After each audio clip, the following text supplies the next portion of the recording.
आणि हे सरकार सत्तेत येण्याच्या अगदी महिना दीड महिना अगोदर लागू केलेली लाडकी बहीण योजना ही सरकारच्या सत्तेच्या वर्षपूर्तीच्या काळातली सुद्धा महत्त्वाची योजना ठरली आहे।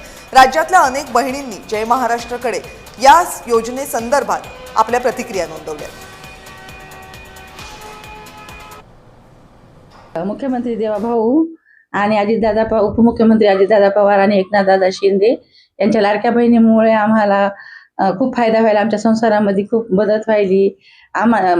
पैसे पडले, लाडक्या बहिणीचे पैसे पडले की आम्हाला खूप आनंद होतो आणि आनंद गगनात मावत नाही। ते पैसे काढायला जाताना आम्ही लय आनंदित होतो।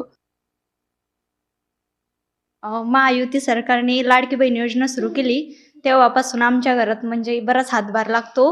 महायुती सरकारने ही योजना 1 वर्ष झाली चालू आहे, त्यामुळं बरेचशा कामात आम्हाला मदत होती पैशाने।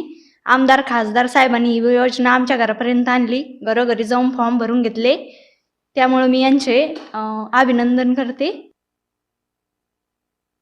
लाडकी बहीण योजना काढल्यामुळे नाही का सगळ्यांनाच फायदा झाला आणि कसं त्याच्यामुळे माझ्या कुटुंबाला पण हातभार लागला गेलाय नाही का, त्यामुळे मी मुख्यमंत्र्यांचे धन्यवाद करते बाप। लाडकी बहिणी भरपूर पैसे देतात, लाडकी बहिणी खुश आहे। आणि लाडकी बहिणीला जे पैसे येतात ना ते आमदार साहेबांनी बोंबडे साहेबांनी सगळ्यांनी मदत केली आणि लाडकी बहिणीचे पैसे सगळे सध्याचे सगळे सुरू आहेत। आणि कोणाला काम होत नाही किंवा होतं किंवा युद्ध आहे त्या पण खुश आहेत। कधी महिलाला काम असतं किंवा नसतं